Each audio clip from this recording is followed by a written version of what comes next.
Beneath the quiet surface of our world lie secrets so extraordinary they defy belief. Picture this: entire cities, hidden deep underground, built by ancient hands, not for glory, but for survival. These aren't just tunnels or forgotten caves. They're sprawling labyrinths of stone, designed to shelter thousands from war, famine, and natural disasters. Think about the sheer will it took to carve these sanctuaries into the earth, stone by stone, with nothing but simple tools and unwavering determination. These underground cities aren't just relics of the past, they're testaments to human ingenuity, a reminder that when faced with catastrophe, our ancestors didn't just endure, they reinvented their world beneath the ground. What drove these ancient cultures to abandon the sunlit world for the shadows? The answer lies in the very threats we still fear today: invading armies, devastating storms, and the unpredictable wrath of nature. From the windswept plains of Turkey to the rugged mountains of China, civilizations across the globe made the same astonishing choice: to go underground. And not just for a season, but for generations. These cities had everything: homes, churches, stables, even wineries, all hidden beneath layers of rock. The scale of these constructions is staggering. Some could house 20,000 people, with ventilation shafts reaching hundreds of feet upward, ensuring fresh air even in the deepest chambers. As we journey through these 24 secret underground cities, you'll discover more than just architectural wonders. You'll uncover stories of communities that refused to vanish, of innovations that turned darkness into safety. How did they light these sunless worlds? How did they store food, manage water, or keep hope alive in the depths? The answers will leave you awestruck. And perhaps the most haunting question of all: could we, with all our modern technology, replicate their feats today? So take a deep breath and let's step into the hidden world beneath our feet, where history's most resilient survivors whisper their lessons through the stone. Deep beneath the rolling hills of Cappadocia lies an ancient marvel that still baffles engineers to date: Derinkuyu, a subterranean city carved with such precision it could protect 20,000 souls from the chaos above. Imagine descending through 18 levels of tunnels, each revealing another layer of this underground fortress. The Phrygians didn't just dig haphazard caves, they engineered a self-sufficient world. Ventilation shafts, some as deep as 180 feet, funneled fresh air to the lowest chambers, while hand-carved wells tapped into underground water sources, ensuring survival during years of siege. But what truly sets Derinkuyu apart are its ingenious defenses. Circular stone doors, each weighing over 1,000 pounds, could be rolled into place at a moment's notice, sealing off entire sections from invaders. These weren't just barriers, they were part of a calculated strategy. Narrow, twisting corridors forced attackers into single file, while hidden passages allowed defenders to ambush them from behind. Even the stables were strategically placed near ventilation shafts to prevent suffocation from animal waste, proving how meticulously every detail was planned. And then there are the surprises, like the underground churches, their ceilings blackened by centuries of torchlight, where whispers of prayers still seem to linger in the cool, damp air. Or the wineries, where grapes were pressed in stone basins, suggesting that life underground wasn't just about survival, it was about preserving culture, faith, and even joy. How did they maintain morale in this sunless world? The answer lies in the very walls themselves, where carvings of crosses and ancient symbols reveal a community that clung to hope as tightly as they clung to the earth. Derinkuyu's greatest lesson, though, isn't just in its stone, it's in the wisdom of its builders. They didn't fight the earth, they worked with it. The soft volcanic rock made carving easier, but it also absorbed moisture, preventing floods. They positioned chambers to leverage natural temperature shifts, keeping food stores cool. Every choice was a dialogue with the land, a partnership between human need and geological possibility. Today, as we marvel at their achievements, one question lingers. In our age of steel and concrete, have we forgotten how to listen to the earth the way they did? Just a short journey from Derinkuyu lies its sister city Kaymakli, a labyrinth carved not for isolation but for connection. Where Derinkuyu focused on defense, Kaymakli's architects designed for community. Picture walking through its 8 levels, each one revealing a different facet of daily life underground. Shared kitchens with massive stone grinding wheels still bear the marks of countless meals prepared for entire neighborhoods. Communal storage rooms held enough grain to sustain families for months, while worship spaces with faint frescoes hint at gatherings where faith bound people together in the darkness. What's striking about Kaymakli isn't just its scale, it's the intimacy. Narrow corridors open suddenly into wide chambers where voices would have echoed, creating a sense of shared space even in confinement.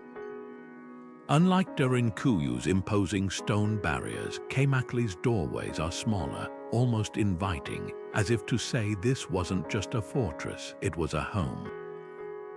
Archaeologists found evidence of wine presses and textile workshops, proving that even here, life wasn't merely endured, it thrived, the most tantalizing mystery. Kaymakli and Derinkuyu may have been part of a hidden network. Some tunnels stretch toward the direction of Derinkuyu, their ends still blocked by collapsed debris. Were these escape routes, trade passages, or simply a way to share resources between cities? The Byzantines certainly thought so.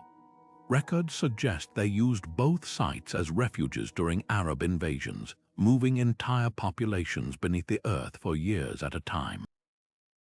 But Kaymakli's true genius lies in its adaptability. Later expansions show how each generation tailored the space to new threats, deeper wells dug during droughts, additional chapels added as populations grew. The city wasn't static, it evolved layer by layer, just like the societies it sheltered. Today, standing in its torch-lit chambers, you can almost hear the echoes of 1,000 daily routines, children laughing, tools chipping at rock, the murmur of prayers, proof that even underground, humanity refused to be silenced. Özkonak stands as a chilling reminder that for some ancient societies, danger wasn't just a possibility, it was a constant.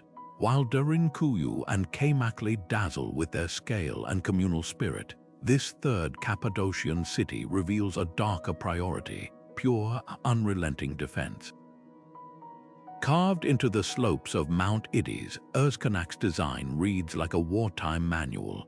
Its corridors are so narrow that even a single misstep could leave invaders trapped, forced to shuffle sideways like prey caught in a stone vise. But the true horror awaited above. Small holes, barely noticeable from below, dotted the ceilings. These weren't for ventilation. When attackers poured in, defenders would rain down boiling oil or scalding water through these openings, turning tight passageways into lethal funnels. What's haunting isn't just the brutality of these tactics, it's the foresight behind them. Özkonak's builders didn't just react to threats, they anticipated them. The city's multiple levels acted like a series of locks, each one by time as defenders retreated deeper, collapsing tunnels behind them. Storage rooms were stocked not just with food, but with quicklime and other chemicals that could be weaponized in an instant. Even the air shafts were designed as potential death traps, some rigged with rolling boulders that could be triggered to crush intruders. This wasn't a place meant for long-term living like Kaymakli. It was a last resort, a final stronghold when all else failed. Yet for all its violence, Özkonak also whispers of resilience. Among the defensive grids, archaeologists found delicate carvings, a child's handprint in clay, a rough sketch of a bird on a wall. These fleeting traces suggest that even here, in this fortress of paranoia, people clung to moments of normalcy.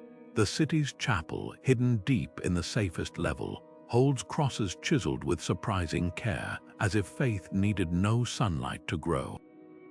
The deeper question lingers: why did Cappadocians keep building these cities? The answer lies in the land itself, a crossroads for empires where Hittites, Persians, and Romans all left their scars. When surface wars raged or religious persecutions flared, the earth offered neutrality. Underground, you could be Christian, pagan, or rebel without the sky betraying you. Özkonak's very existence proves that for some, survival meant disappearing entirely, trading the horizon's uncertainty for the darkness's grim promise. Today, as we run our fingers over those ceiling holes, we're not just touching ancient engineering, we're touching fear itself, preserved in rock like a fossilized scream. From the defensive labyrinths of Cappadocia, we now travel south to the sun-baked landscapes of Tunisia, where an entirely different kind of underground ingenuity unfolds. Matmata's homes aren't hidden fortresses, they're sunken sanctuaries, carved not from volcanic rock but from soft sandstone, their circular courtyards opening like craters in the earth. Step to the edge of one of these pits and you're looking down at a masterpiece of survival, where Berber communities turned the desert's cruelty into an advantage. The scorching heat that made surface life unbearable became the very reason these homes worked so well underground. Temperatures stayed cool, sometimes 20 degrees lower than the blistering air above. But Matmata's genius goes beyond mere shelter. Each pit leads to a network of rooms radiating outward like spokes on a wheel, their walls smoothed by generations of hands. Unlike Cappadocia's war-ready corridors, these spaces were designed for daily life kitchens with cleverly placed smoke vents, bedrooms nestled in the coolest corners, and communal areas where families gathered under the open sky of their central courtyards. And yes, if these homes look familiar, it's because George Lucas chose them as Luke Skywalker's childhood home in Star Wars, a fitting tribute to their otherworldly beauty. What's truly remarkable, though, is how these communities thrived in such isolation. Without natural water sources, they devised an ingenious system of cisterns, carved deep into the stone to collect every precious drop of rainwater. Gardens were planted in the pit's shaded edges, their crops shielded from the desert sun. Even their livestock had place tunnels led to underground stables where animals could escape the heat, their body warmth helping to regulate nighttime temperatures. The Berbers didn't just survive here, they wove their identity into the very rock. Geometric patterns adorned doorways, telling family stories or warding off evil spirits. Bread ovens were positioned to share heat between homes, reinforcing community ties. And when raiders came, whether Roman legions or later invaders, the pits became fortresses, their entrances easily blocked, their labyrinthine rooms perfect for ambushes. Today, standing in one of these courtyards at noon, with the sun high and the air still, you realize something profound. This wasn't retreat, it was reinvention. The desert demanded adaptation, and the people of Matmata didn't just adapt, they sculpted a life as enduring as the stone itself.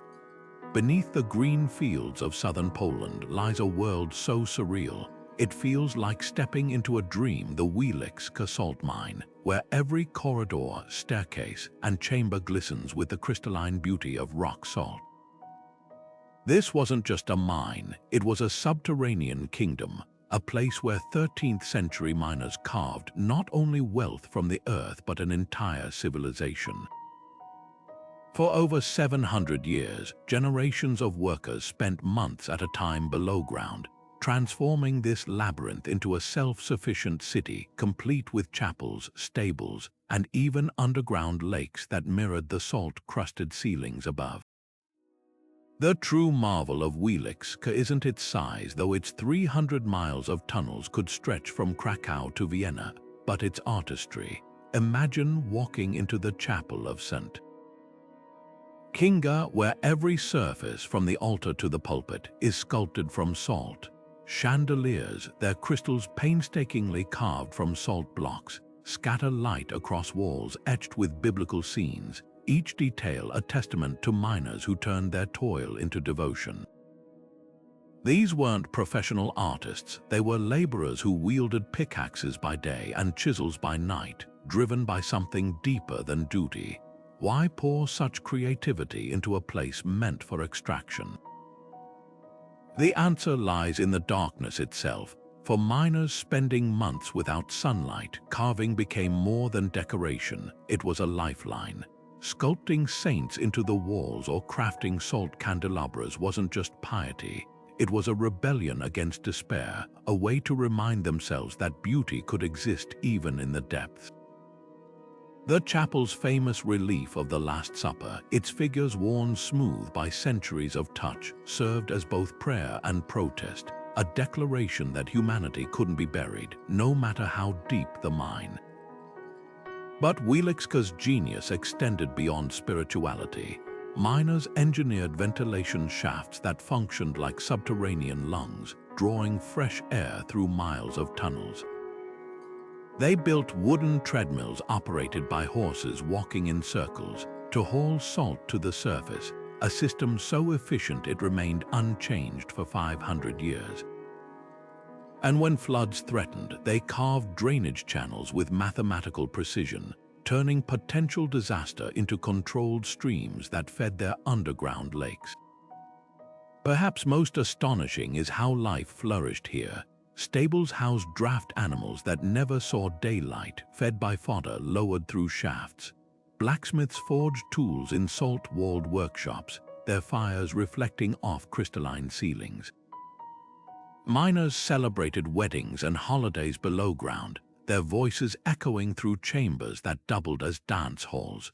Wieliczka wasn't just a workplace, it was a mirror of the world above, proof that community could take root anywhere, even in a place where walls tasted of the sea. Today, as visitors lick the walls to confirm they're truly salt, the mine whispers a lesson. Necessity might drive us underground, but it's creativity that makes us stay. The miners of Wieliczka didn't just endure their reality, they reshaped it one crystal at a time, leaving behind a cathedral not of stone, but of the very substance that once bought their freedom. Deep beneath Beijing's modern skyline lies a chilling monument to 20th century fear's Dixia Cheng, a labyrinth so vast it could swallow an entire city's population. Constructed in the 1970s at the height of Cold War tensions, this underground network stretches over 30 square miles, its reinforced tunnels connecting schools, bakeries, even a roller skating rink, all designed to sustain life for months after a nuclear strike.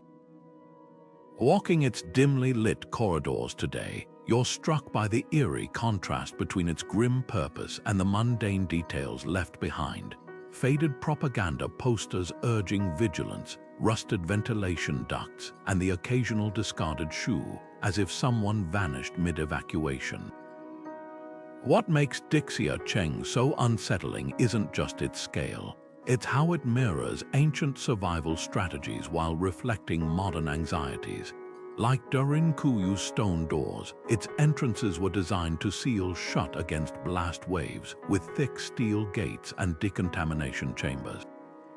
Yet, unlike the Cappadocian cities carved from soft rock, these walls are lined with concrete, a testament to the industrial mindset of its creators. Ventilation systems could filter radiation, while stockpiles of grain and medical supplies dwarfed anything Erskinek's defenders might have stored. This wasn't just shelter, it was an attempt to preserve an entire way of life underground. The most haunting spaces are the replicas of surface world normality classrooms with small wooden desks still bolted to the floor, hospital wards with empty Roman IV stands, even a granary labeled with meticulous rationing instructions. These weren't just functional spaces, they were psychological lifelines, meant to convince 1 million people that civilization could continue beneath the rubble. One theater, its stage still intact, hints at the unspoken truth. The architects knew survival required more than food and air. It demanded hope, the same fragile currency that sustained Matmata's families or Wieliczka's miners. Yet Dixia Cheng's deepest lesson lies in its silence. Unlike ancient cities worn smooth by generations of use, these tunnels remain eerily pristine. Their emergency beds never slept in, their kitchens never lit. They stand as a monument not to what humanity endured, but to what we feared might come, and what we're capable of building when that fear takes hold. Today, as tourists shuffle through sections open to the public, the air smells faintly of damp concrete and forgotten intentions, a reminder that the drive to burrow runs deeper than any one era. Whether facing Mongol hordes or nuclear fallout, the Earth remains our oldest ally and our most enduring mirror. High above the Italian countryside, the medieval city of Orvieto clings to its volcanic perch like a fortress in the clouds, but its true marvels lie hidden beneath the cobblestones. What appears as a picturesque hilltop town conceals an entire shadow city, a maze of tunnels and chambers carved over 2,000 years ago by the mysterious Etruscans. These weren't just storage cellars or escape routes. They were a parallel world meticulously engineered to outlast sieges, wars, and the rise and fall of empires. The Etruscans chose this towering plateau precisely because it was nearly unconquerable, but they knew even cliffs could be scaled. So they dug deeper, turning the soft volcanic rock beneath their feet into a strategic masterpiece. Some tunnels plunge straight down, their walls lined with handholds for quick descents, while others spiral outward like secret arteries leading to hidden exits in the surrounding valleys. But the real stroke of genius, Pozzo di San Patrizio, a well so deep it could quench the thirst of an entire city under siege. Imagine 2 spiral staircases corkscrewing down 200 feet into the darkness, wide enough for donkeys to carry water sacks up without crossing paths, a hydraulic ballet choreographed for survival. Medieval residents expanded this underworld, adding olive presses that still bear the fragrant stains of centuries-old harvests, and dovecotes where pigeons nested, providing both food and messengers.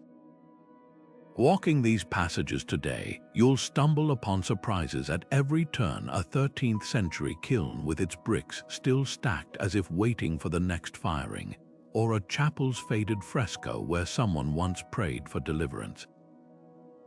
The walls themselves tell stories: grooves from ropes that lowered supplies, soot marks from ancient torches, even children's handprints pressed into the soft tufa stone, a fleeting touch across millennia. What's most haunting isn't the engineering, though. It's the quiet evidence of lives interrupted. In one chamber, archaeologists found a loom with its threads still taut, as if the weaver had stepped away moments before disaster struck. Another room held jars of grain, sealed against rats but never reopened. These tunnels weren't just about defense. They were time capsules of resilience, where every scratch in the rock whispers the same urgent lesson: when the world above burns, the earth remembers. Orvieto's deepest secret: its tunnels mirror the human psyche. The same soft rock that made digging easy also absorbs sound, creating pockets of eerie silence where voices vanish mid-sentence. To stand there is to understand how isolation and community, fear and ingenuity could coexist in the darkness.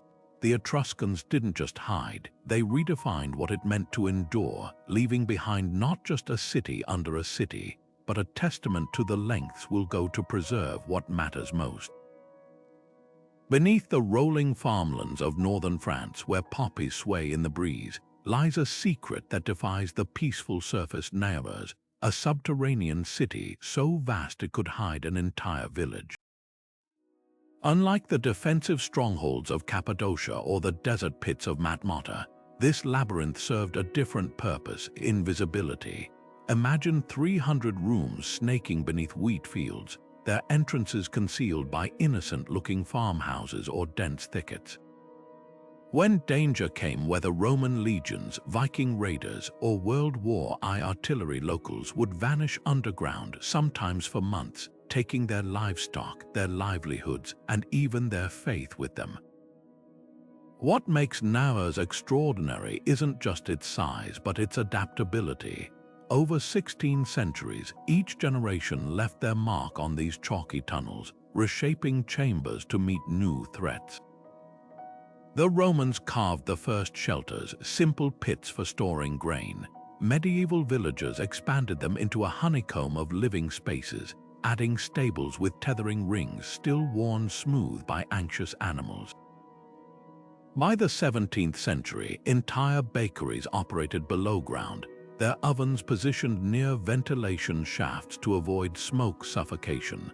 And in 1916, weary soldiers scratched their names into the soft walls, turning ancient refuge into a wartime time capsule. Step into Gallery 28, and you'll find the heart of this underground community, a chapel with a vaulted ceiling, its altar niche facing precisely east. Here, generations gathered to pray for deliverance, their candles blackening the chalk above.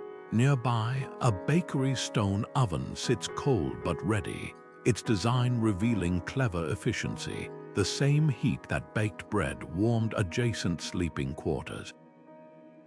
Deeper still, a network of cisterns collected rainwater filtered through limestone, providing clean drinking water long after surface wells were poisoned or seized.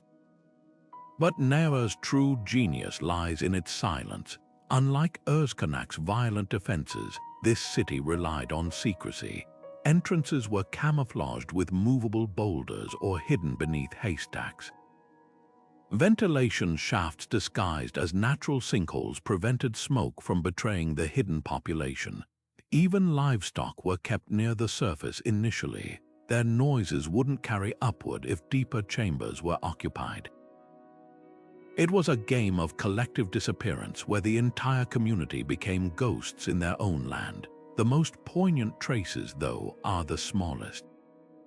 A child's footprint preserved in hardened clay near a water trough.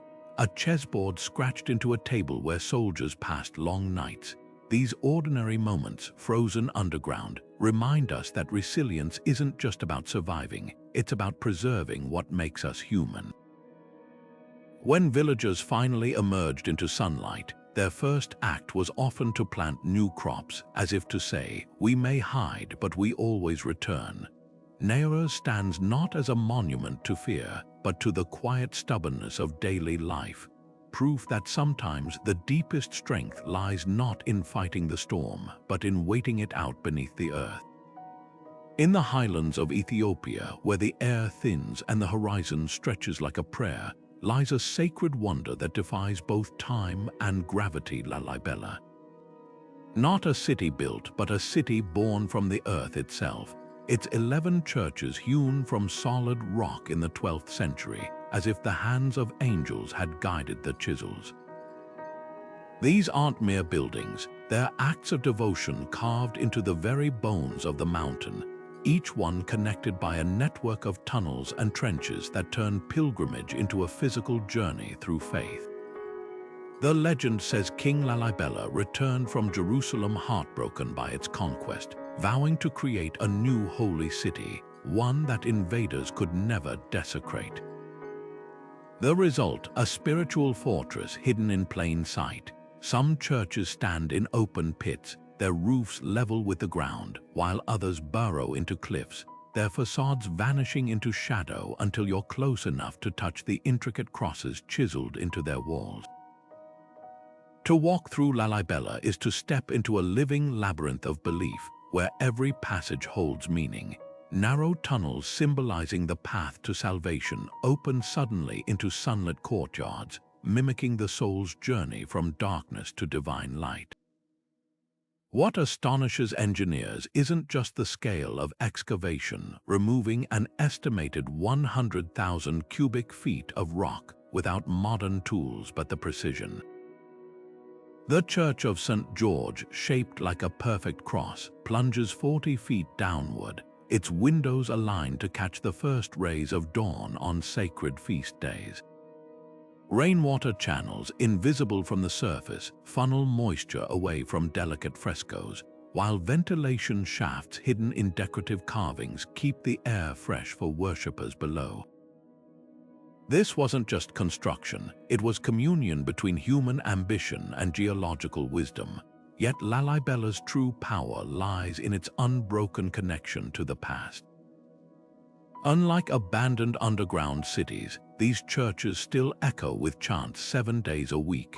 Priests in white robes guard ancient manuscripts in dimly lit crypts, while pilgrims press their foreheads against the same worn stones their ancestors touched 800 years ago. The tunnels, cool and narrow, force visitors to bend forward, a physical act of humility before emerging into the radiant space of a rock-hewn sanctuary. The most profound mystery, how these structures endure. While other underground sites crumble, Lalibela's churches stand firm, their stone absorbing centuries of candle smoke and whispered prayers like a sponge. Some say the rock itself became holy through devotion, that faith fused with geology to create something impervious to time. Whether divine intervention or human ingenuity, the message is clear. Here, beneath the Ethiopian sky, the earth and heaven touch, and those who dig deepest find the light. Petra's towering sandstone facades may steal the spotlight, but the true wonder of this desert kingdom lies beneath your feet, an underground web of tunnels and cisterns so advanced, it turned one of the harshest climates on Earth into a thriving oasis. The Nabateans didn't just carve tombs, they engineered survival itself, transforming scarce rainfall into a lifeline for 30,000 people. Picture this. While other desert civilizations relied on sporadic wells, Petra's residents enjoyed running water, bubbling fountains, and even rooftop gardens, all thanks to a hydraulic system that would impress modern engineers. The secret wasn't just collecting water, it was controlling every drop. Across the surrounding cliffs, the Nabateans carved hundreds of channels to catch rainwater, directing it through ceramic pipes into a network of underground reservoirs. These weren't simple storage pits, they were precision designed to minimize evaporation, with layers of clay and crushed pottery filtering sediment before water reached the city. Some cisterns plunge 40 feet deep, their walls still bearing the waterproof plaster that kept liquid from seeping into the thirsty earth, but the real stroke of genius. Gravity became their greatest ally. Petra's builders mapped the landscape like surgeons, calculating every slope so water flowed effortlessly from highland springs to the lowest neighborhoods. They even installed pressure-reducing towers along steep descents to prevent pipes from bursting, a technique still used in mountain towns today. The result? Public fountains gushed at street level, while wealthy homes boasted private baths, their terraces irrigated by rooftop channels. In a land where temperatures soar past 100 degrees, this wasn't just convenience, it was civilization. Walk the sick today and you'll spot the clues they left behind. Narrow grooves lining the canyon walls once held pipes, while carved niches mark where water jars were filled. The most astonishing relic, the Great Temple Cistern, a cavernous chamber that could hold over 400,000 gallons, enough to sustain the city through years of drought. Archaeologists found traces of an ancient repair, proving the Nabateans maintained this system for centuries like sacred ritual. What makes Petra's underground waterworks truly humbling is their legacy. When Rome conquered the city, they didn't improve the system, they copied it. Even today, Bedouin guides point to cisterns still holding water after 2,000 years. Their design so flawless that modern Jordanian villages sometimes tap into the same channels.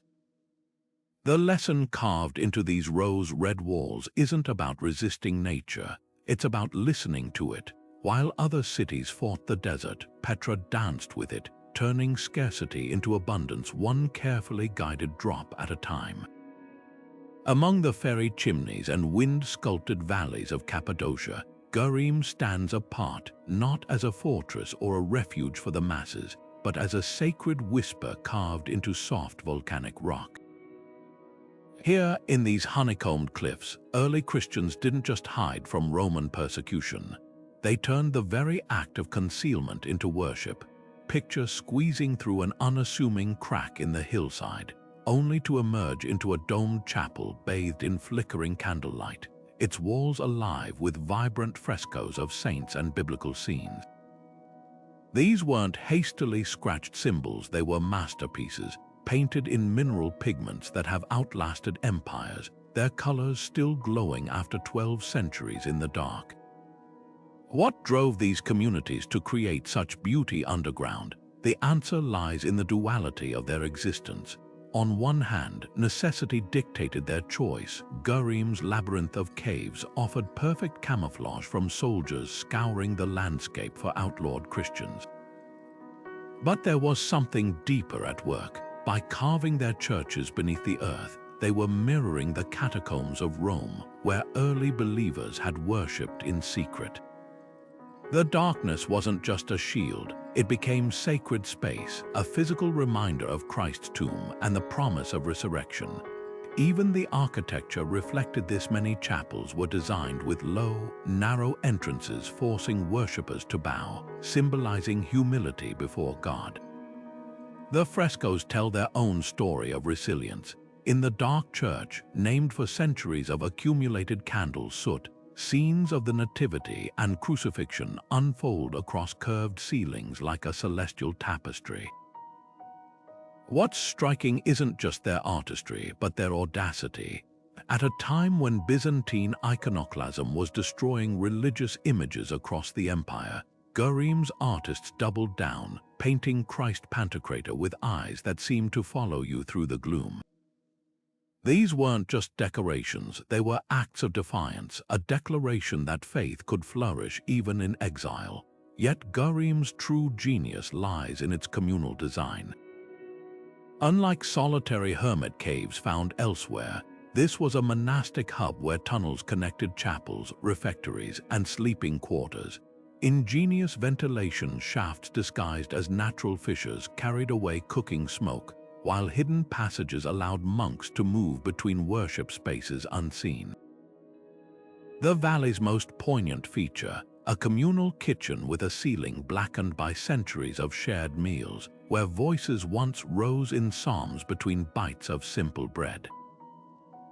Today, as sunlight filters through collapsed ceilings onto those ancient paintings, the message is clear. These believers didn't just survive underground, they sanctified the very rock that sheltered them. Their legacy isn't just in the stones they carved, but in the unshakable truth they proved, that sometimes the deepest faith grows not under open skies, but in the quiet, enduring dark. Beneath the cobblestone streets of Plzeň, where the aroma of hops lingers in the air, lies a hidden world that kept this Czech city alive, not with gold or weapons, but with liquid gold, beer.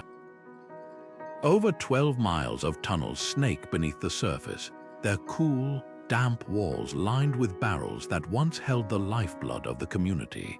These aren't just storage cellars, they're a masterpiece of medieval engineering, where temperature and humidity remain perfectly constant, as if the earth itself conspired to create the ideal conditions for brewing. The genius of Plzeň's underground network isn't just in its scale, it's in its duality. By day, these passages hummed with activity as brewers rolled barrels to taverns above. But when war came, the same tunnels became sanctuaries. During World War II, families huddled beside stacks of beer crates as bombs shook the city above, their children's laughter echoing off walls that had once absorbed the sounds of clinking mugs and raucous toasts. The irony is striking. A place built for celebration became a refuge from destruction, proving that survival and joy could share the same foundation. What's remarkable is how beer shaped Plzeň's very identity. Unlike Özkonak's defensive tunnels or Matmata's sunken homes, these passages were dug not out of fear but ambition. The city's brewers formed a guild so powerful they convinced kings to grant them exclusive rights to dig beneath homes and streets, creating a subterranean empire of fermentation. Their most prized invention, the ice wells, deep pits where winter harvests of ice were packed with straw, preserving beer through scorching summers long before refrigeration existed. The tunnels tell another story, too, one of rebellion. When oppressive taxes threatened to ruin local brewers, they secretly expanded their cellars, hiding extra production from inspectors. Some walls still bear scratched tallies, cryptic codes tracking barrels moved under cover of darkness. Even the yeast strains were guarded like state secrets, passed down through generations in locked chambers beneath the brewery. Today, walking these passages feels like stepping into a living archive. The walls glisten with a peculiar black mold that thrives in the beer-scented air, a biological fingerprint of centuries of brewing. Guides point out grooves worn into stone steps by countless barrel deliveries, or the occasional shard of a medieval mug embedded in the dirt. But the real magic lingers in the air, a faint, sweet maltiness that whispers of resilience, ingenuity, and the unshakable truth that sometimes civilization's strongest foundation isn't stone or steel, but the simple act of raising a glass together. Beneath the elegant Georgian facades of Edinburgh's Old Town lies a hidden world frozen in time, the South Bridge Vaults, where the echoes of 18th century Scotland still whisper through damp, cobwebbed corridors. What began as a practical solution for overcrowding storage spaces and workshops tucked beneath the city's soaring stone arches soon twisted into something far darker. When the wealthy merchants above abandoned these chambers due to relentless dampness, the vaults became a shadow city of their own, a place where legality blurred and survival demanded grit. Step into one of these low-ceilinged rooms today, and the air still carries the metallic tang of old iron, the faintest whiff of stale ale, and something else, the weight of stories too grim to fade. The vault's descent into infamy was as swift as it was inevitable. With no natural light or ventilation, these tunnels became a magnet for Edinburgh's underworld. Illegal whiskey distilleries hummed in corners, their copper coils glinting in smuggled candlelight. Brothels operated behind false walls, while leather workers and cobblers, ostensibly legitimate tradesmen, secretly forged documents for thieves in back rooms. But the most haunting spaces were the coffin rooms, where the poorest residents slept in shifts, their bodies curled into stone niches barely larger than graves. Disease spread like wildfire here, and when someone succumbed, their remains were often quietly walled up rather than carried through the respectable streets above. Yet the vault's true legacy isn't just in their squalor, it's in the way they birthed legends. Locals still speak of Mr. Boots, a spectral figure said to stalk the darkest passages, his footsteps echoing despite having no visible body. Others tell of the stone corridor where temperatures inexplicably drop, where visitors report feeling invisible hands clutch their throats, a phenomenon so consistent, even skeptics leave unnerved. Archaeologists have found eerie remnants, children's shoes tucked into cracks, an old charm against evil, which marks carved into beams, and even a hidden shrine to a long-forgotten saint, its candles burned down to stubs. What chills most, though, isn't the supernatural lore. It's the tangible evidence of lives lived on the edge. Graffiti from 2 centuries ago still scars the walls, ranging from desperate prayers to crude tallies of debts owed. In one vault, the floor bears deep grooves from a gambling wheel, the stone worn smooth by fingers slick with desperation. In another, a single playing card, the ace of spades, was found wedged behind a brick, perhaps a gambler's final, futile bid for luck. Edinburgh's vaults force us to confront an uncomfortable truth. For every grand city's gleaming facade, there's often a mirror world beneath, where society's outcasts carved their own rules. Today, as guided tours wind through these passages, visitors sometimes pause, certain they've heard a cough or a laugh from an empty corner. Whether ghost or trick of acoustics, the effect is the same. The past here refuses to stay buried, clinging to the stones like the damp itself. These vaults weren't just a hiding place, they were a pressure valve for a city straining under its own ambition, proof that progress always casts a shadow. And in Edinburgh's case, that shadow had its own heartbeat. Nestled in the sun-baked hills of Andalusia, Setonil de los Bodgas defies every expectation of what a town should look like. Here, houses don't just sit beside cliffs, they become part of them, their whitewashed facades tucked snugly beneath colossal overhangs of limestone, as if the earth itself has reached down to shelter them. Unlike the excavated labyrinths of Cappadocia or the sunken courtyards of Matmata, Setonil's magic lies in its seamless marriage of rock and human ingenuity. The town's most famous street, Calcuvas del Sol, isn't a tunnel, it's an open-air lane where the roof is a natural rock shelf stretching 30 feet overhead, casting perpetual shade that keeps interiors cool even when Spanish summers scorch the surrounding plains. What made this place more than just a novelty? The answer lies in the rhythm of adaptation. While other settlements fought against their environments, Setonil's residents, dating back to Moorish times, listened to the land. Those towering rock overhangs weren't just quirks of geology, they were tools. In winter, the stone absorbed sunlight by day, radiating warmth into homes at night like a natural furnace. Come summer, the same rocks became heat shields, their massive bulk blocking the sun's intensity while allowing breezes to funnel through the streets. Even the town's name hints at this symbiosis. De los Bodgas refers to the cool, dark spaces beneath the cliffs where wine and olive oil were stored, their flavors preserved by the earth's constant temperature. But Setonil's cliffs offered more than comfort, they were fortresses in plain sight. During the Reconquista, when Christian forces clashed with Moorish rulers, the town's strategic position made it nearly impregnable.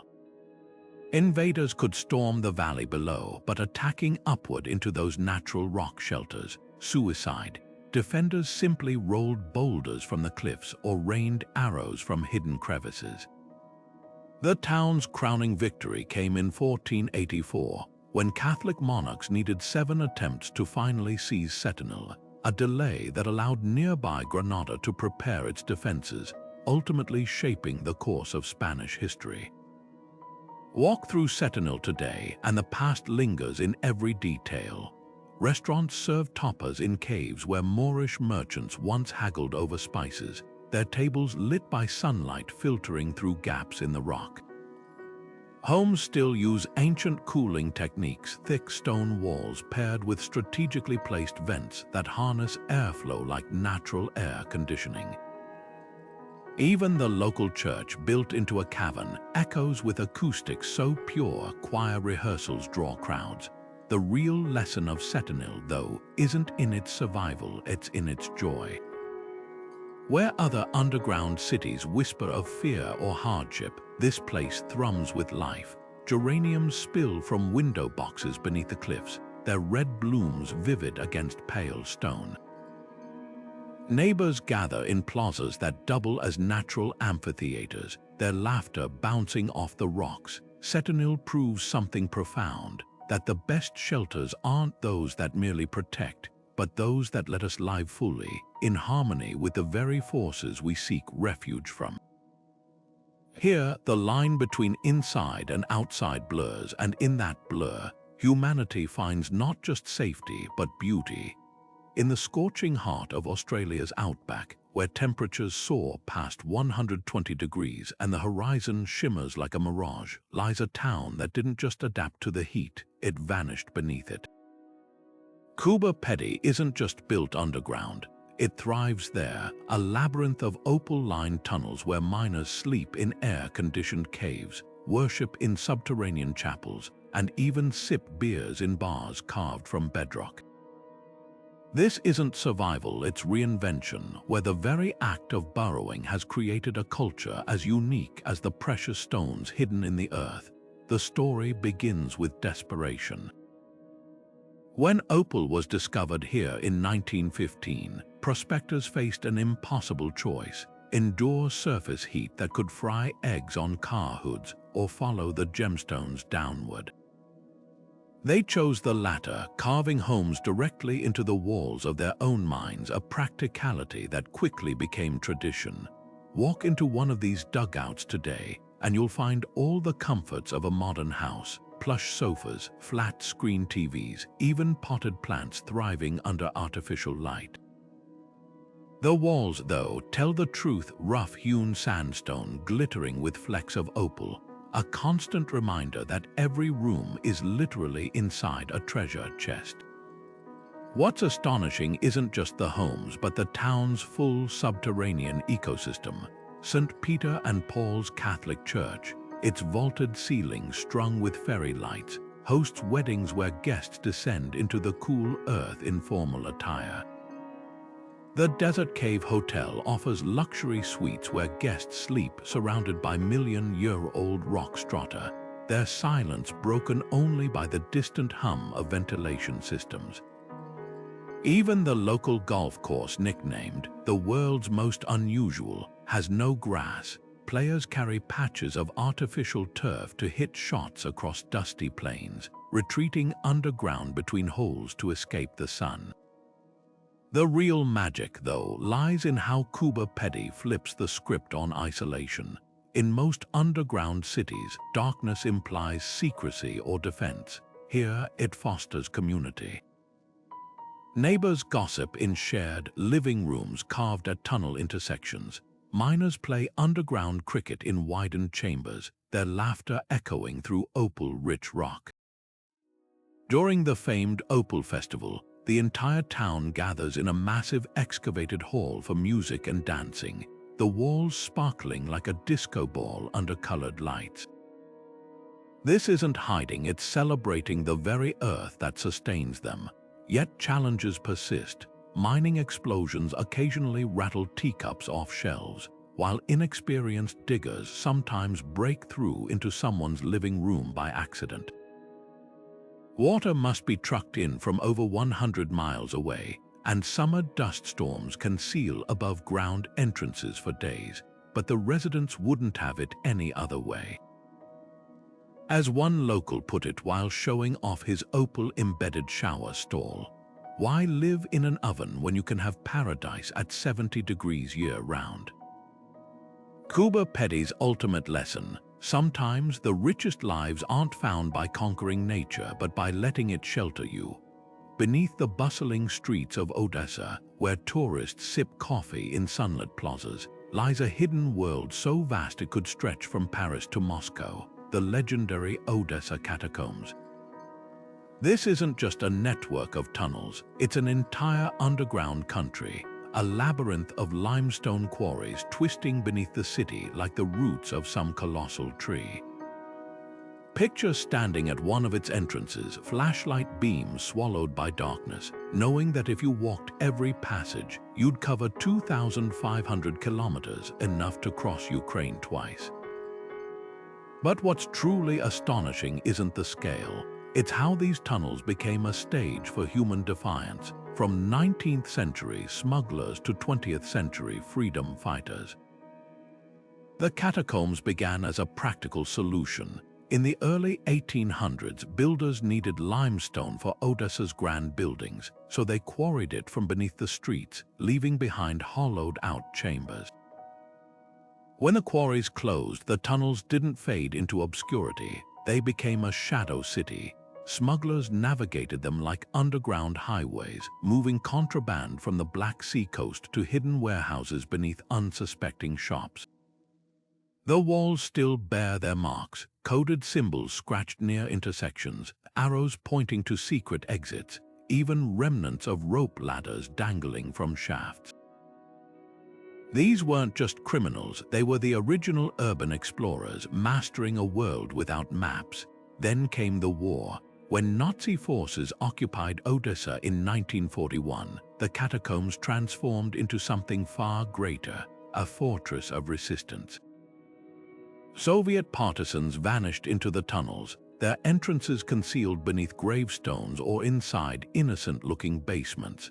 Unlike the defensive strongholds of Cappadocia, these passages became a guerrilla's dream, endless, unmappable, and deadly to outsiders. German soldiers who chased partisans underground often never returned, lost in the maze or ambushed in pitch-black side tunnels. The resistance even printed an underground newspaper here, its presses humming in chambers lined with stolen electrical wires. One story captures the catacombs' spirit perfectly. In 1942, a teenage partisan named Yakov Brezhnev led a group of fighters through the tunnels for 33 days, evading capture while sabotaging Nazi supply lines. Their hideout, a cavern dubbed the Partisan's Glory, still exists, its walls etched with names and dates. Nearby, a makeshift hospital chamber shows where doctors operated by candlelight, using smuggled medical supplies. These weren't just hideouts, they were theaters of ingenuity where resistance fighters' jury-rigged radios from car batteries and distilled drinking water through charcoal filters. Today, the catacombs whisper with echoes of that defiance. Graffiti from the war era remains untouched, hammer and sickle stencils, patriotic slogans, even a crude calendar marking the days until liberation. Some passages still have the wire traps partisans strung to trip pursuers, while others open suddenly into vast meeting halls where entire platoons could gather. Guides tell of a sealed tunnel rumored to hold a forgotten arsenal, its entrance lost to a collapse decades ago, but the catacombs' legacy isn't just in their past. During the 2014 Russian annexation of Crimea, Ukrainian special forces reportedly trained here, preparing for urban warfare in the same tunnels their grandparents once fought in. It's a chilling reminder that while empires rise and fall, the earth remembers, and sometimes the deepest shelters aren't just places to hide but places to gather strength. Standing in these tunnels, you realize Odessa's true heart doesn't beat in its elegant opera house or sun-drenched beaches, but in the cool, endless dark below, where every turn holds another story of ordinary people who refuse to be broken. Beneath Portland's charming brick streets and buzzing craft breweries lies a network of tunnels steeped in a history so dark, it gave the city an infamous nickname, Shanghai Portland. These passageways, known as the Shanghai Tunnels, weren't built for shelter or worship like Cappadocia's caves or Lalibela's churches. They were tools of exploitation, a subterranean highway where unsuspecting souls vanished into the night, only to wake up on ships bound for distant oceans. The system was horrifically simple.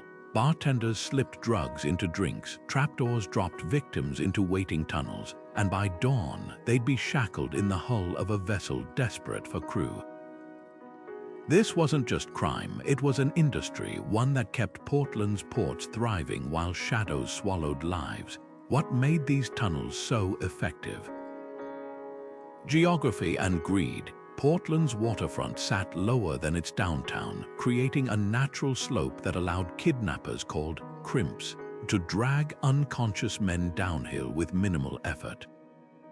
The tunnels themselves were extensions of legitimate basement storage spaces, their original purpose warped into something sinister. Some passages led straight to the Willamette River, where rowboats waited to ferry captives to outbound ships. Others had holding cells, their walls still bearing scratches from fingernails.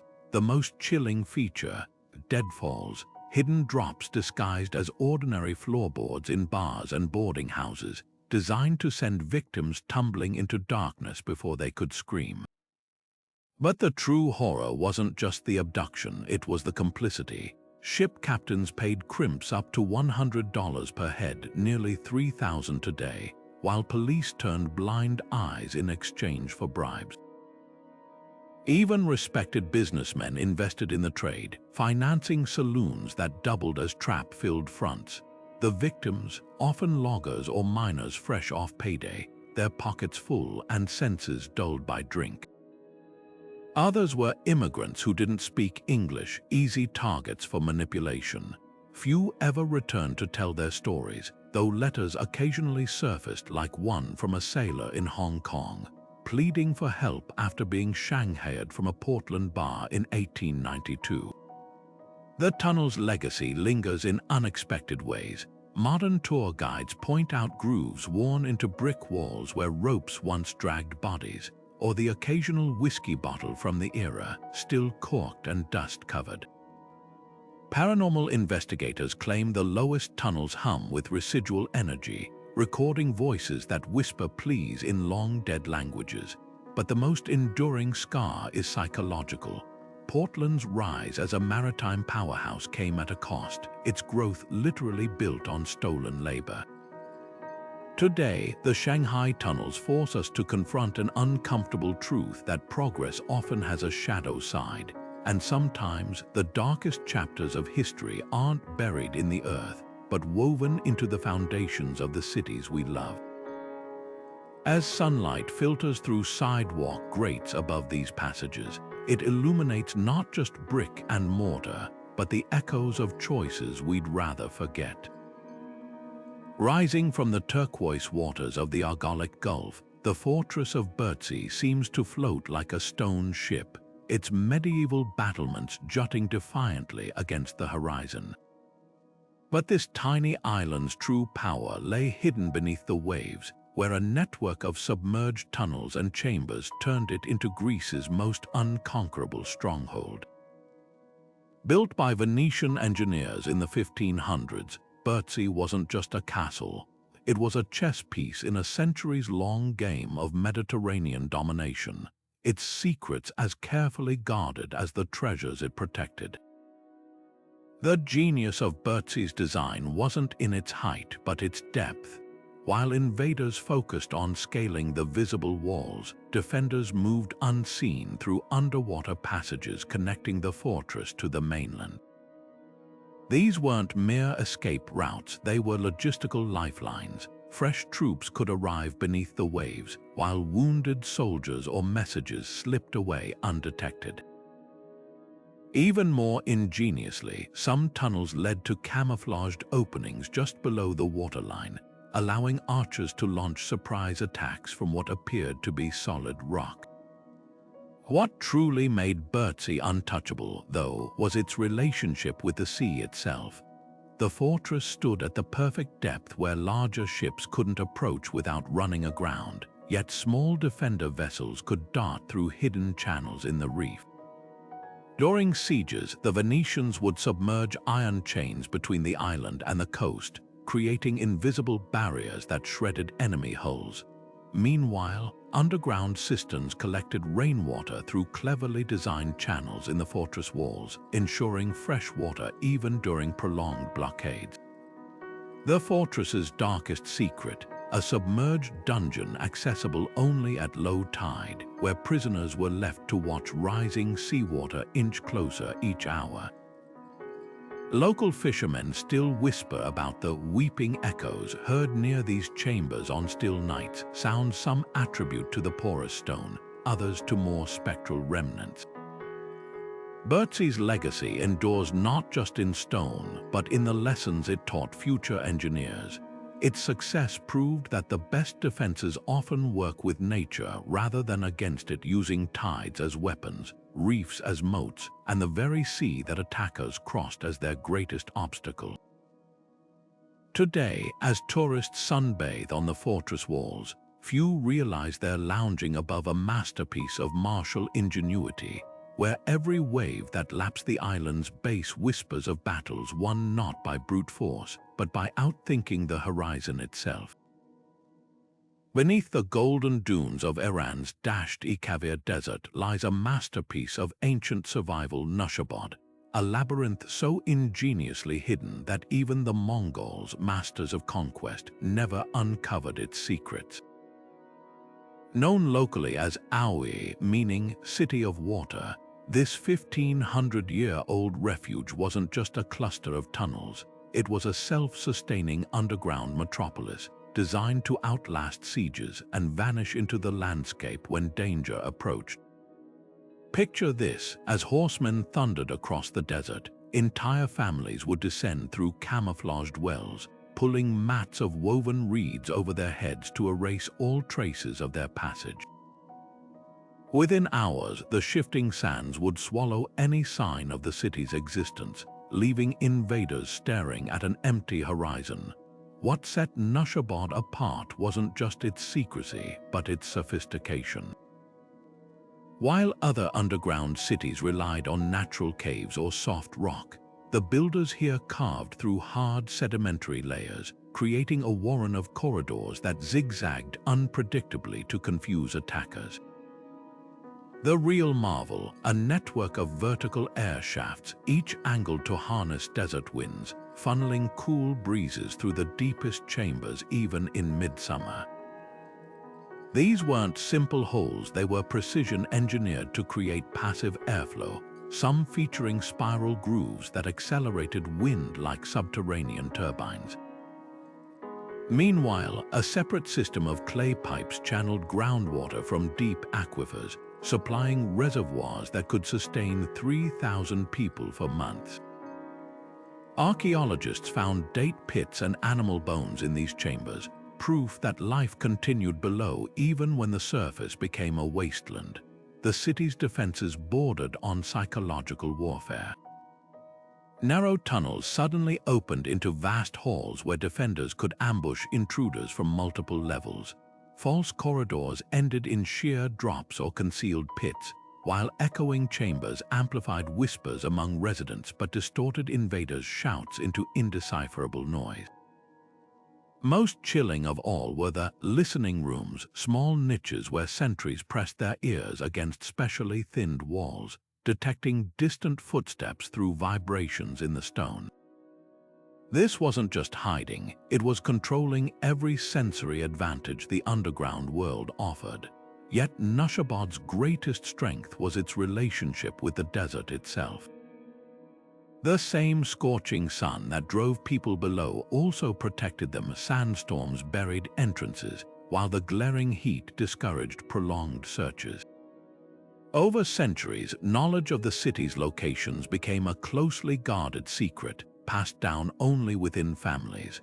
When archaeologists finally rediscovered it in 2003, they marveled at how intact it remained. Oil lamps still hung from hooks, and children's toys lay where they'd been dropped centuries ago, as if the residents had just stepped away. Today, running your hands along Nushabod's walls reveals something extraordinary: finger grooves worn into the stone by generations guiding themselves in darkness. These subtle marks whisper of a community that didn't just flee underground, but learned to thrive there, turning necessity into artistry. In a land where empires rose and fell like desert mirages, Nushabod's people mastered the ultimate survival skill: how to disappear without surrendering, leaving the sands to guard their legacy until the world was safe again. Guanajuato's story begins not with deliberate design, but with desperation: a silver mining city drowning in its own success. In the 1600s, torrential rains would send floodwaters raging through steep mountain valleys, swallowing entire neighborhoods in minutes. The solution: a network of flood channels carved straight through the bedrock, diverting disaster beneath the streets. But what began as survival engineering soon transformed into something extraordinary. Today, these tunnels don't just control water, they pulse with the life of the city above, their arched stone passageways humming with cars, cafes, and even art galleries. It's a rare case where disaster mitigation birthed urban rebirth, turning what could have been hidden infrastructure into the city's beating heart. Walk through Guanajuato's lower tunnels today, and you'll find yourself flanked by cobblestone roads where taxis zip beneath centuries-old arches. The walls, once slick with floodwaters, now showcase rotating art exhibitions, their rough surfaces juxtaposed against vibrant murals. Some sections house museums where excavated artifacts tell dual stories, colonial-era water gauges beside modern traffic signs, a timeline of adaptation etched in stone. The real marvel isn't just the repurposing, but the ingenuity behind it. Engineers preserved the original channel's slight downward slope, ensuring any residual water still flows harmlessly away, while cleverly integrating modern drainage grates and lighting. This isn't a rejection of the past, it's a dialogue with it, the tunnel's most poetic transformation.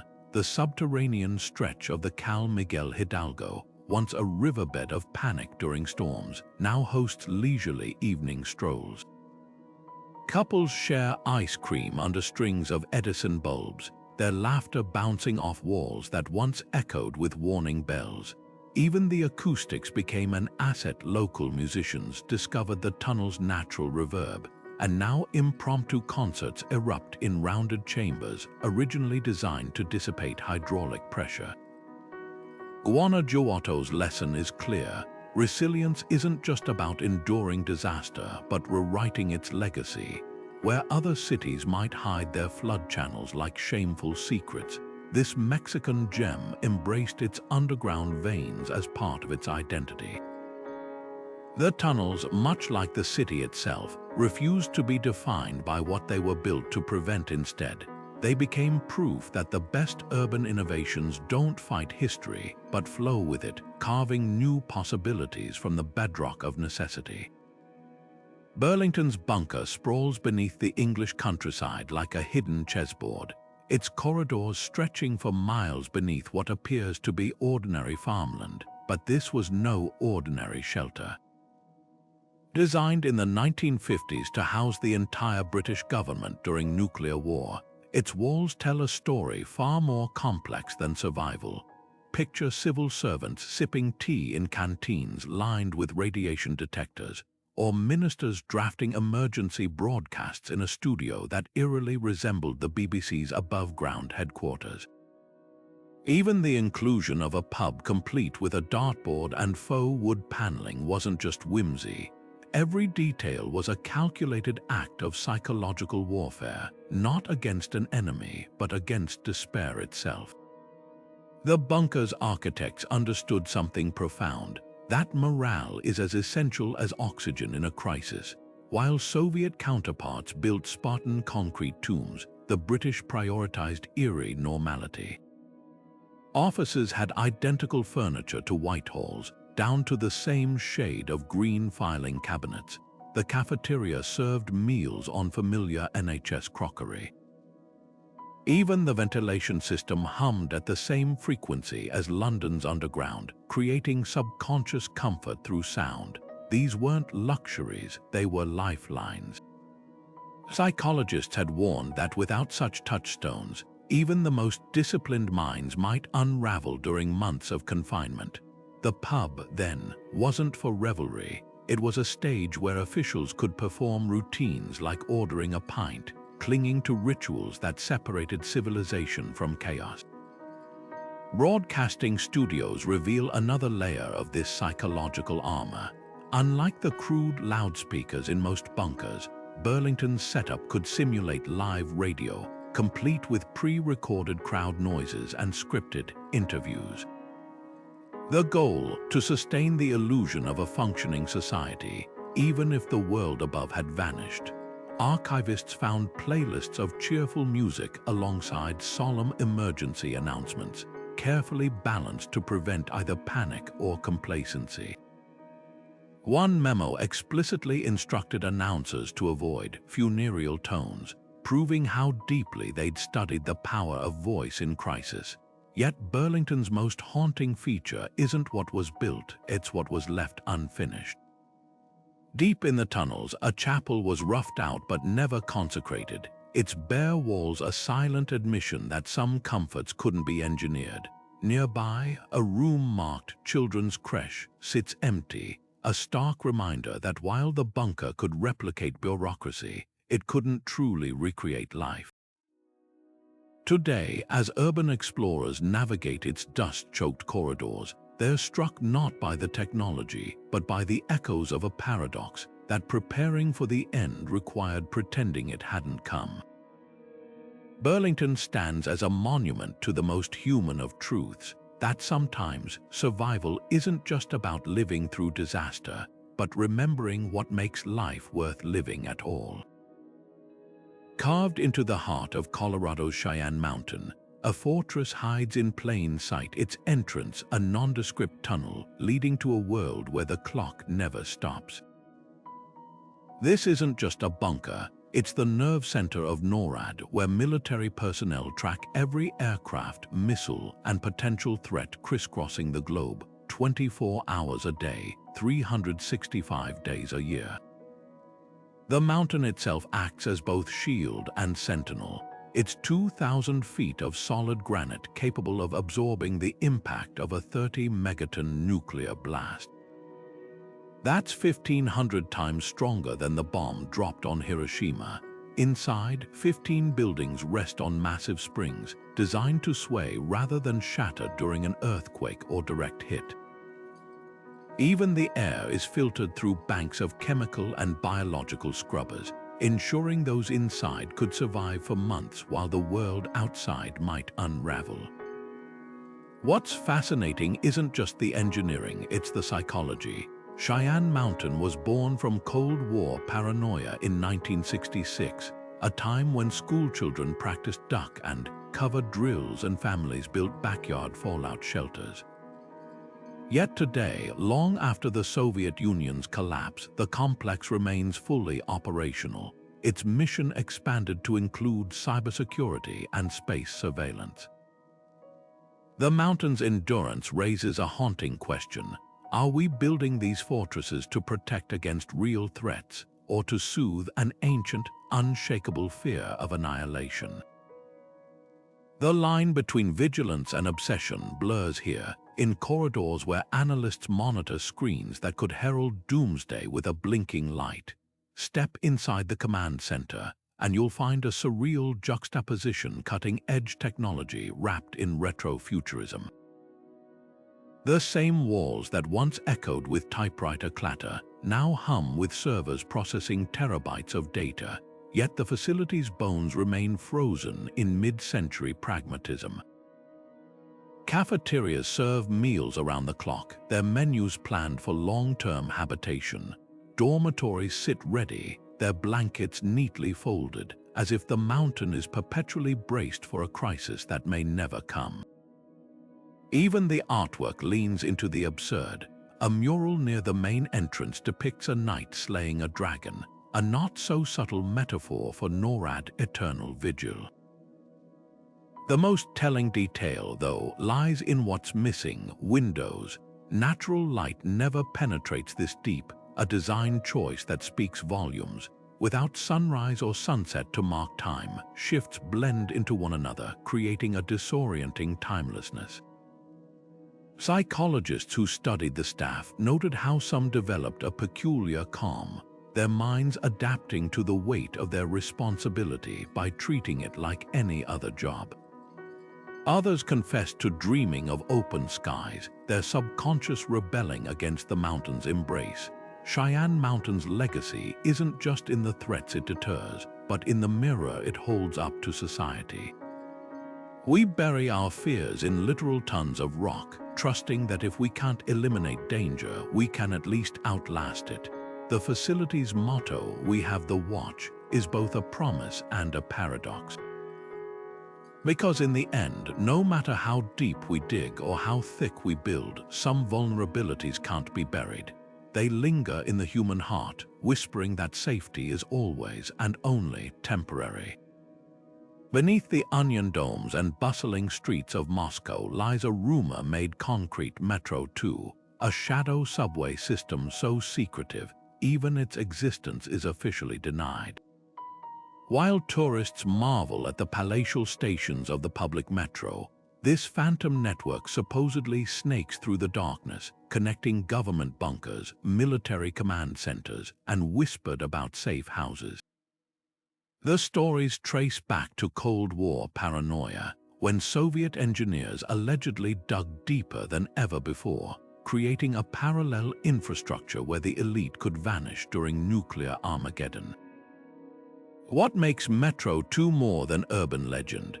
Declassified documents and defector testimonies describe a labyrinth with tracks wide enough to transport armored vehicles. Its stations codenamed like spy novels D6, the purported underground Kremlin, or Volkov, said to house a backup communications hub. The system's crowning jewel might be Ramenki 40, a rumored 5-story, deep complex with living quarters for thousands, its ventilation shafts disguised as ordinary apartment buildings above ground. Unlike the ornamental chandeliers of the public metro, these tunnels were built for utility, lined with reinforced concrete and electromagnetic shielding to withstand blasts and blackouts. The intrigue deepens with eyewitness accounts. In 1994, workers digging near the Russian Defense Ministry stumbled upon an unfamiliar tunnel with tracks leading toward the Kremlin, only to be swiftly escorted away by armed guards. Years later, an urban explorer claimed to have accessed a service tunnel that abruptly terminated at a steel door with biometric locks, its walls stenciled with Cyrillic warnings. Even Moscow's mayor once casually referenced a metro for special purposes during an interview before his aides hurriedly changed the subject. Why invest in such an elaborate secret? The answer lies in Cold War logic, where survival meant redundancy. If Washington, D.C. had Raven Rock and Cheyenne Mountain, Moscow would have its own doomsday architecture, not just static bunkers but a movable underground command. Metro 2's alleged routes mirror this strategy, one line connecting political power centers, another running to Vnukovo Airport for swift evacuations, and a third stretching to secret suburban facilities. The system wasn't just about hiding, it was about maintaining control while the surface world burned. Yet the most fascinating aspect isn't the engineering, it's the psychological warfare. By neither confirming nor denying Metro 2's existence, the Kremlin cultivated an aura of invincibility. Dissidents whispered about Politburo members escaping purges through hidden stations. Conspiracy theorists mapped hypothetical routes under children's hospitals and cemeteries, turning the entire city into a chessboard of imagined escape plans. This ambiguity became its own defense, leaving enemies to wonder, if the tunnels were real, what else might lurk beneath their feet? Today, as Moscow's skyline sprouts futuristic towers, the metro's legacy endures in unexpected ways. When new subway lines are built, engineers note curious detours in the drilling paths, as if avoiding something unseen below. Maintenance workers speak of feeling drafts where no vents should exist, or hearing distant rumbles that don't match public train schedules. Whether myth or reality, Metro 2 serves as a metaphor for Russia itself, a nation that has always thrived in the shadows, where the line between fact and folklore is as porous as the earth beneath its cities. Beneath the polished streets of London's Mayfair lies a different kind of underground marvel, Burlington Arcade, a glittering tunnel of indulgence where 19th-century aristocrats traded sunlight for discretion. Unlike the survival bunkers and hidden cities we've explored, This subterranean passage wasn't built for fear or famine, but for something equally powerful: social exclusivity. Picture glass-roofed corridors lined with mahogany storefronts, their windows displaying jeweled snuff boxes and silk gloves, while top-hatted beadles patrolled to ensure no one whistled or carried open umbrellas, offenses punishable by expulsion. Here, the elite didn't just shop, they performed a carefully choreographed dance of wealth, shielded from the prying eyes of the streets above. What made Burlington Arcade revolutionary wasn't just its luxury, it was how it weaponized architecture to enforce class boundaries. By moving commerce underground, the arcade created a controlled environment where the wrong accent or attire could bar entry as effectively as any fortress gate. The design itself whispered privilege. Gaslit chandeliers cast flattering light on patrons while keeping shadows deep enough to obscure unseemly transactions. Even the acoustics played a role. The arched ceiling amplified whispers between jewelers and their clients, yet muffled the clatter of carriages from the world above. This wasn't just a mall, it was a stage where status was both displayed and defended. The arcade's influence rippled far beyond retail.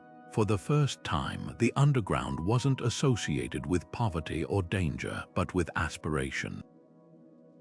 Other European capitals rushed to copy the model, from Paris's Passage des Panoramas to St. Petersburg's Gostiny Dvor. But Burlington's true legacy was psychological. It proved that descending below ground could signify elevation, not retreat. While miners and sewer workers toiled in literal darkness, the wealthy reframed subterranean spaces as sanctuaries of refinement, their very inaccessibility proof of worth. Today, the arcade's original purpose lingers in unexpected ways. Modern high-end brands still cluster in its bijou storefronts, their displays echoing the exclusivity of 2 centuries past. The Beatles remain, now in frock coats and bowler hats, their presence a quaint nod to an era when social order was enforced by architecture as much as etiquette. Yet between the artisanal chocolatiers and bespoke tailors, you'll find tourists peering through the glass, their smartphones capturing a paradox: how the most exclusive spaces often become, in time, the most democratic spectacles. Burlington Arcade's greatest lesson: that the earth beneath our feet doesn't just hide survival strategies, it also preserves the delicate architecture of desire. From the sunken courtyards of Matmata to the echoing tunnels of Odessa, these 24 underground cities form a hidden atlas of human resilience, a testament to civilizations that refused to vanish even when the world above turned hostile. What unites them isn't just stone or strategy, but something far deeper: the understanding that survival isn't about brute force, but about bending without breaking. The Cappadocian monks who painted frescoes in darkness, the Nabatean engineers who coaxed fountains from desert rock, the Cold War planners who stocked bunkers with dartboards and tea, they all grasped a profound truth. When faced with catastrophe, humanity's greatest weapon has never been sheer strength, but the ability to reimagine what life can look like. Today, as rising seas and shifting climates force us to confront our own era of upheaval, these subterranean marvels offer more than just historical intrigue. They provide a blueprint. The ancients didn't just endure underground, they thrived by working with the Earth's rhythms. Derinkuyu's ventilation shafts harnessed natural airflow, Matmata's pits leveraged geothermal cooling, and Petra's channels transformed scarcity into abundance. Their solutions whisper across centuries. Adaptation isn't about resisting change but channeling it. Perhaps the most haunting lesson lies in what these cities chose to preserve. Not just food or weapons, but music, faith, laughter, the intangible sparks that make survival worth the struggle. From Lalibela's rock-hewn churches to Plzeň's beer-scented tunnels, they remind us that crisis doesn't erase culture, it distills it to its essence. So as you step back into the sunlight after this journey through the depths, carry their wisdom with you. The next time you hear of rising tides or raging storms, remember the builders who looked downward not in defeat, but in reinvention. Their legacy isn't carved in stone. It's etched into the enduring truth that home isn't always a place on the map. Sometimes it's the space we carve out of the impossible. If these hidden worlds captivated you, join us as we keep unearthing history's most astonishing secrets. Drop a comment below. Was it the celestial glow of Wieliczka salt chapels or the defiant whispers of Odessa's resistance tunnels that stayed with you? The conversation, much like these cities, has only just